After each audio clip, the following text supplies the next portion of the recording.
Did you know there was once a beer called Watney's Red Barrel? This drink became so iconic that it shaped an entire generation of pub nights in Britain before disappearing from barrels like a long-lost friend.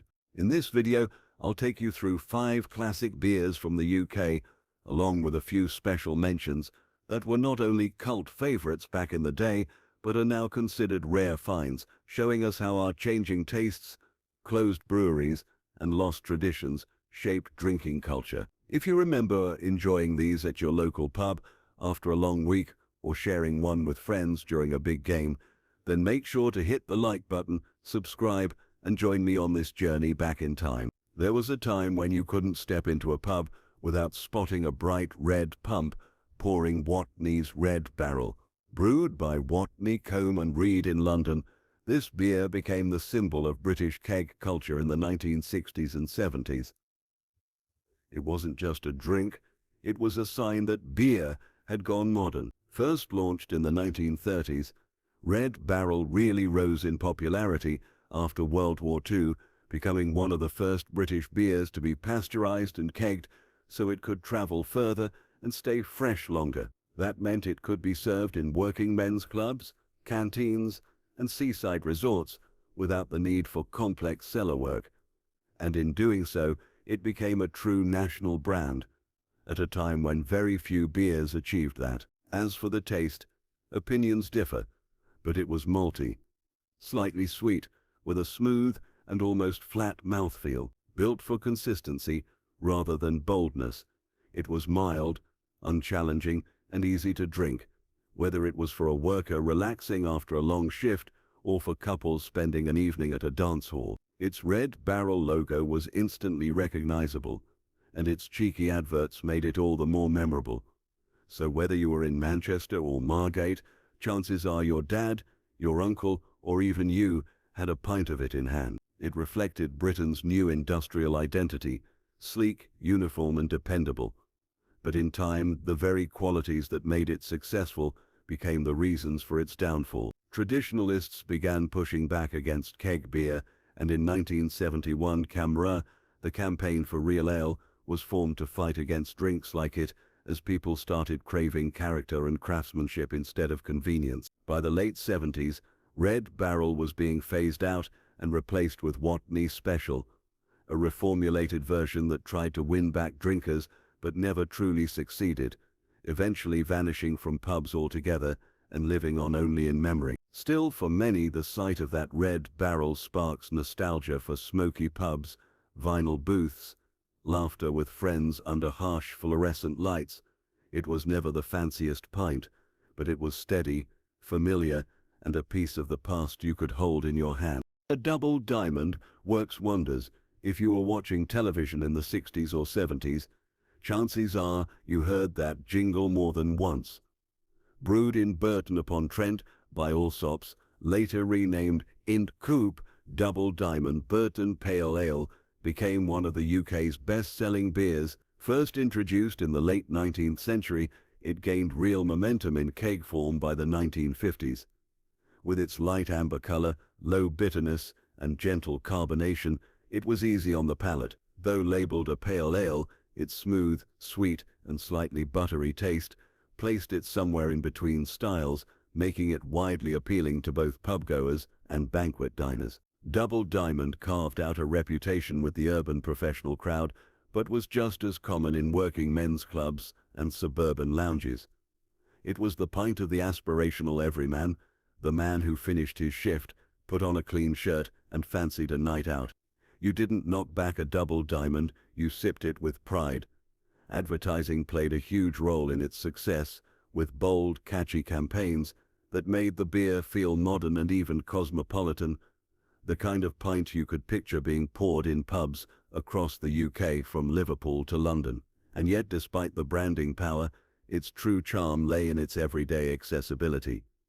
As Britain moved into the 80s, though, Double Diamond began to fade as drinkers shifted toward lager and a renewed interest in cask ales, leaving its safe and smooth profile seeming bland. By the 2000s, it was found only in select pubs before disappearing altogether, though a revival attempt came later in 2025 by Kirkstall Brewery, even if the original magic was gone. Still, for many, hearing that slogan sparks memories: the smell of cigarette smoke on wool coats, the fizz of a jukebox, the clink of pint glasses in a snug corner.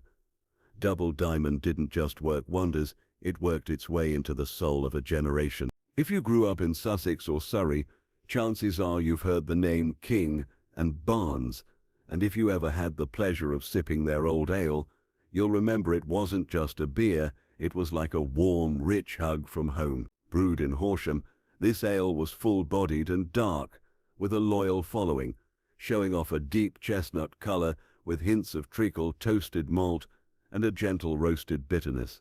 It carried a touch of sweetness without ever being heavy, finishing dry in a way that made it feel indulgent, yet balanced, the kind of beer you'd drink slowly. It appealed most to locals, especially older drinkers, pub regulars, and those who cherished traditional English brewing, and it was never flashy, just honest and comforting, perfect for a quiet pub corner or a slow Sunday afternoon after a walk through the South Downs. Often paired with simple pleasures like pork pies, a crackling log fire, and good conversation, it embodied the spirit of community. King and Barnes was a family-owned brewery, with roots stretching back to the 1800s, and they poured their pride into every pint, with old ale becoming a cornerstone of Horsham life. But like many regional breweries, they couldn't survive the wave of consolidation, and in 2000 a company was sold to Hall and Woodhouse, leading to the closure of the original Horsham brewery and the disappearance of old ale almost overnight. Though other beers later carried similar names, for locals it never tasted the same, and for many in southern England, the loss felt deeper than just a drink. It was the fading of a cultural landmark, a quiet anchor in a rapidly changing world. Even today, former fans recall it vividly: the smooth pour, the rich aroma, the comforting taste that felt like home in a pint glass. And if you ask someone from Horsham about King and Barnes Old Ale, you might see a smile touched with sadness, because some beers don't just vanish from pubs, they vanish from our rituals, our communities, and the shared landscape of memory. Stone's Bitter wasn't just a beer, it was a badge of honor for the people of Sheffield and the working-class North. First brewed at the Cannon Brewery in the heart of the city in 1948, it became a true symbol of grit, pride, and community, rising to national fame through the 70s and 80s.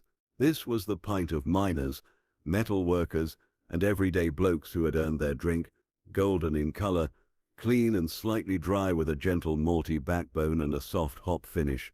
It carried just enough flavor to be satisfying without ever overpowering, designed to be enjoyed in rounds, pint after pint, as laughter filled the air and darts flew across the boards. You didn't order Stones to show off, you ordered it because it was familiar, dependable, the same pint your dad probably drank, the beer that sat on every bar across South Yorkshire. It flowed through corner pubs, clubhouses, sports halls, canteens, and working men's clubs, serving as a humble reward at the end of a long, honest day. At its peak in the 1980s, Stone's Bitter spread across the UK after being acquired by Bass and even became one of the country's best-selling bitters.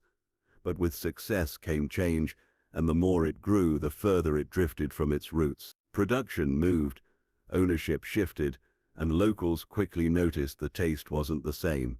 The decline deepened by the 2000s, with Sheffield's Cannon Brewery closing in 1999, and although the brand staggered on under new brewers, the original cask version was discontinued by 2011. What was left was little more than a shadow of its former self, still available in cans, but stripped of the character and soul that once made it the pride of Sheffield. For generations, Whitbread Pale Ale was the quiet pint that appeared when you needed it most.